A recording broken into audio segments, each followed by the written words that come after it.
Агарын дундаж температур зүүн аймагуудын хойд хэсгээр олон жилийн дунджаас хүйтэн байх бол баруун болон говийн аймагуудын нутгаар олон жилийн дунджаас дулаан, бусад нутгаар дундажийн орчим байх төлөв гарчээ. Харин хурд тундас төвийн аймагуудын нутгийн зүүн хойд хэсэг мөн зүүн аймагуудын хойд хэсгээр олон жилийн дунджаас ахиу, баруун болон говийн аймагуудын нутгаар олон жилийн дунджаас бага бол бусад нутгаар дундажийн орчим байх нэ.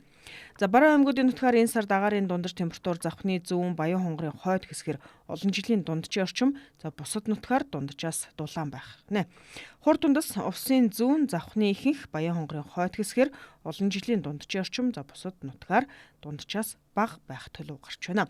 Төв аймгийн зүүн хойд хэсгээр олон жилийн дунджаас хүйтэн байх бол бусад нутгаар дунджийн орчим байх нэ.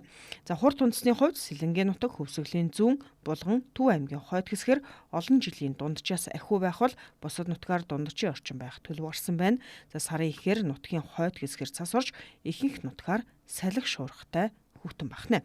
Зүүн аймагуудын нутгаар энэ сард агарын дундаж температур Дорнодын нутаг Хинти, Сүхбаатарын хойд хэсгээр олон жилийн дунджаас хүйтэн, бусад нутгаар дунджийн орчим байх нэ. Хурд тундас Хинти, Дорнодын ихэнх Сүхбаатарын хойд хэсгээр олон жилийн дунджаас ахиу байх бол бусад нутгаар дунджийн орчим байх төлөв байна. Говийн аймагуудын нутгаар энэ сард агарын дундаж температур бол хурд тундас өмнө говийн нутаг, дунд говь, дорн говийн өмнөд хэсгээр олон жилийн дунджаас дулаан, хурд тундас дунджаас бага байх төлөвтэй байна.